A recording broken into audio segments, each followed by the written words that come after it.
Саламатсыздар ма, құрметті құқықтану білім беру бағдарламасының білім алушылары. Бүгінгі лекциямыздың тақырыбы Қазақстан Республикасының еңбек құқығының қағидалары. Қарастырылатын сұрақтар. Бірінші, еңбек құқығының қағидаларын түсінігі, олардың мәні. Екінші, еңбектік қатынастарды құқықтық реттеу аясында қағидалардың жүктелуі және мазмұны. Үшінші, еңбек құқығының қағидалары және нормалары, олардың арақатынасы. Төртінші, еңбек құқығының конституциялық қағидалары. Яғни бұл тақырыбымызда еңбек заңнамасын түсінудің негізін, қағиданың кез келген құқық саласының мәнін, бағытын айқындайтын негізгі бастауларын қарастыратын боламыз. Еңбек құқығы қағидалары еңбек қатынастарын реттеудің мазмұнын, мақсаттарын, әдістерін, әлеуметтік бағытын белгілейтін негізгі құқықтық ережелерін қарастырады.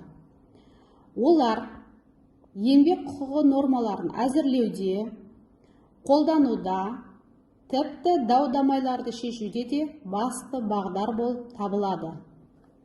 Қағидалар бұл еңбек саласындағы құқықтық реттеудің ең жоғарғы деңгейіндегі негіздері.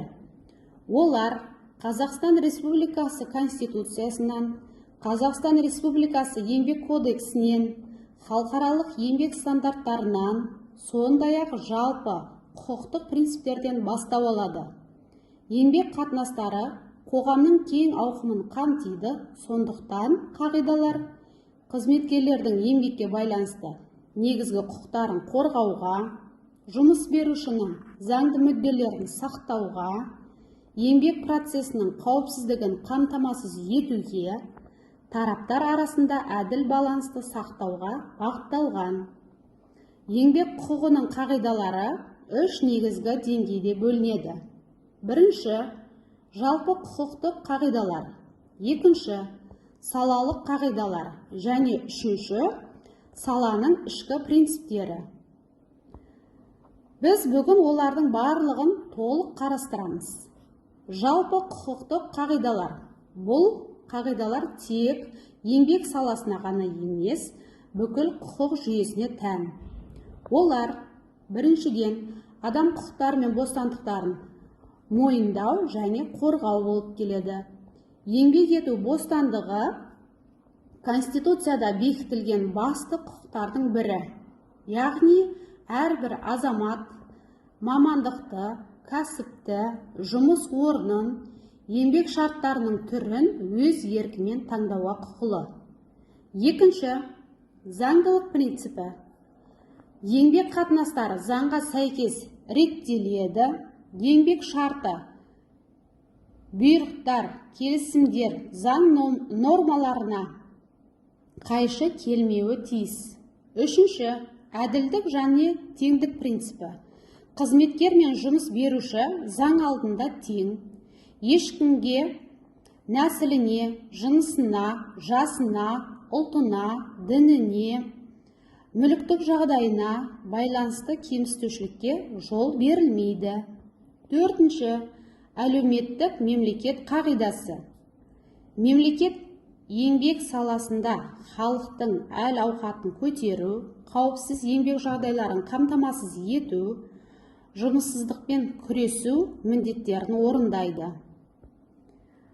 Еңбек құқығының салалық қағидалары еңбек құқығына тән негізгі қағидалар болып келеді.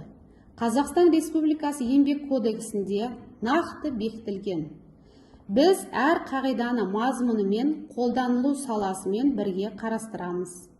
Бірінші, еңбек ету бостандығы және мәжбүрлі еңбекке тыйым салу. Бұл принцип Қазақстанның еңбек заңнамасының өзегі болып табылады.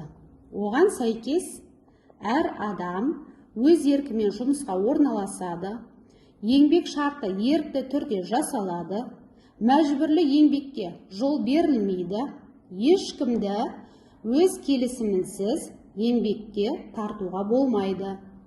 Тек заңда көзделген ерекше жағдайларда ғана бар.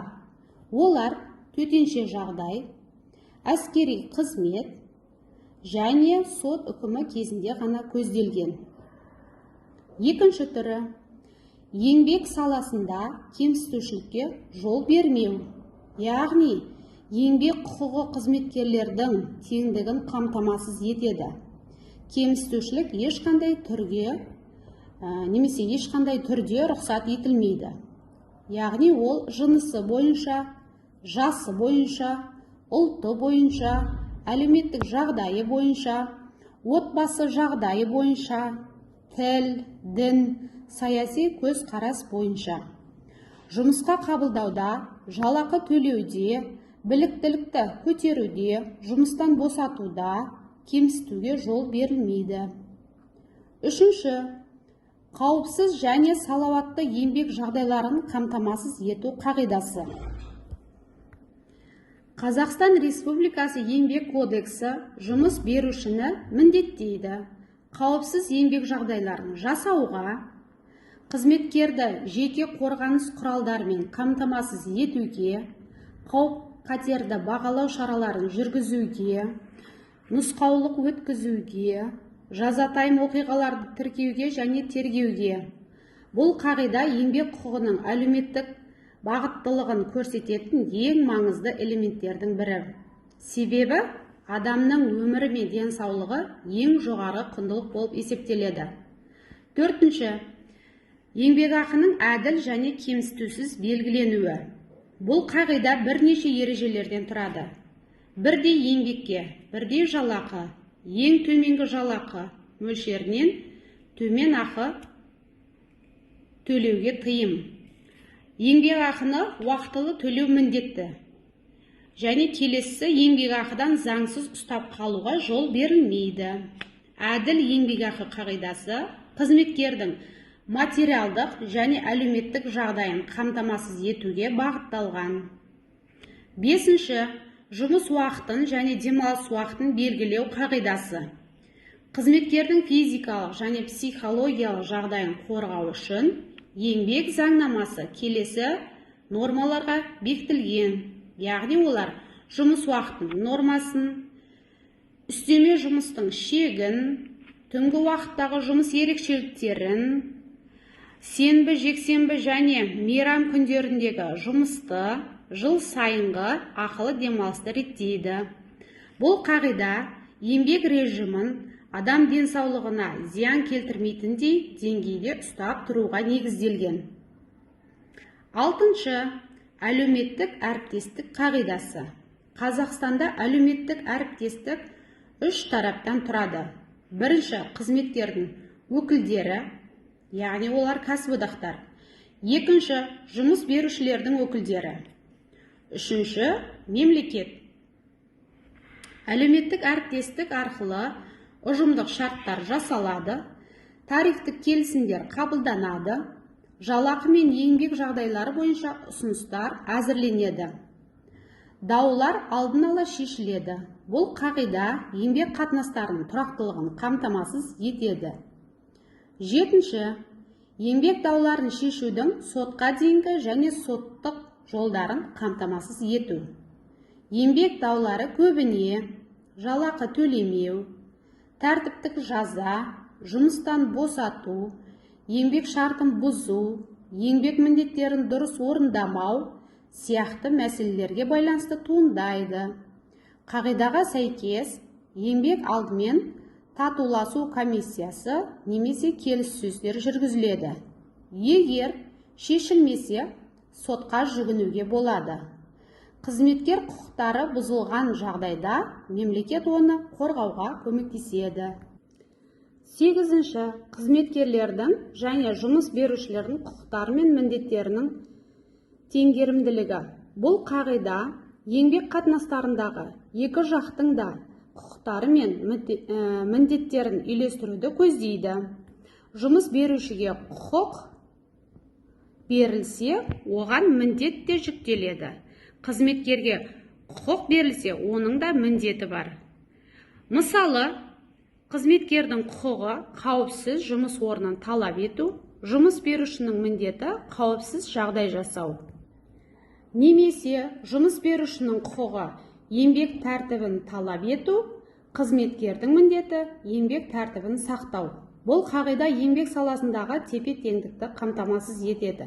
Және 9-шы бұл еңбек саласындағы мемлекеттік бақылау және қадағалау қағидасы, яғни мемлекеттік еңбек инспекциясы. Еңбек заңнамасының сақталуын тексереді, заң бұзушылықтарды анықтайды, жұмыс берушілерге нұсқама береді, қажет болса, әкімшілік шара қолданады. Қызметкерлердің арыздары бойынша тексеріс жүргізіледі. Бұл қағиданың мақсаты қызметкерлердің құқықтарын қорғау, еңбек қатынастарындағы тәртіп пен әділдікті сақтау. 4-ші арнайы қағидалар. Еңбек заңнамасында кейбір ерекше принциптерде бар. Яғни олар әйелдер мүгедектігі бар адамдар және жасөспірімдер еңбегін қорғау қағидасы. Бұл категорияларға арнайы кепілдіктер беріледі. Жұмыс уақытының қысқаруы, тыйым салынған жұмыстар тізімі, жүктілікке және босануға байланысты жеңілдіктер және қосымша демалыстар.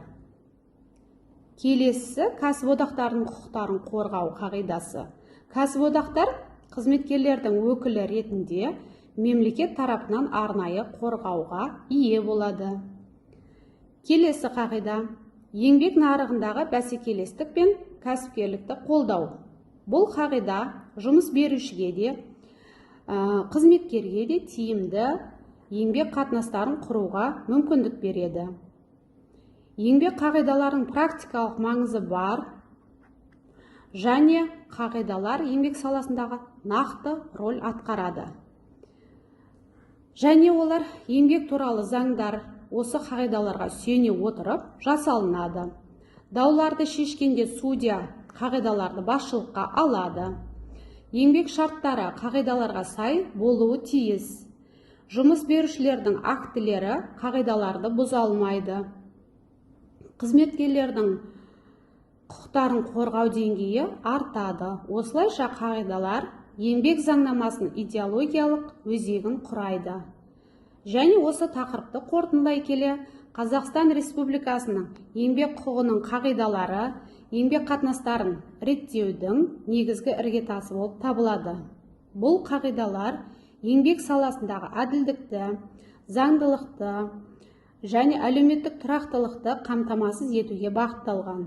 Олар жұмыс беруші мен жұмыскер арасындағы құқықтар мен міндеттерін теңдігін сақтауға, еңбек бостандығын қамтамасыз етуге, кемсітушілікке жол бермеуге және қауіпсіз еңбек жағдайларын жасауға негіз болады.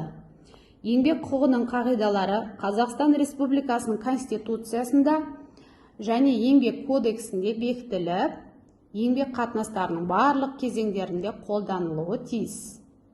Аталған қағидаларды сақтау, еңбек дауларының алдын алуға, азаматтардың еңбек құқықтарын тиімді қорғауға және қоғамдағы әлеуметтік әділеттілікті нығайтуға ықпал етеді.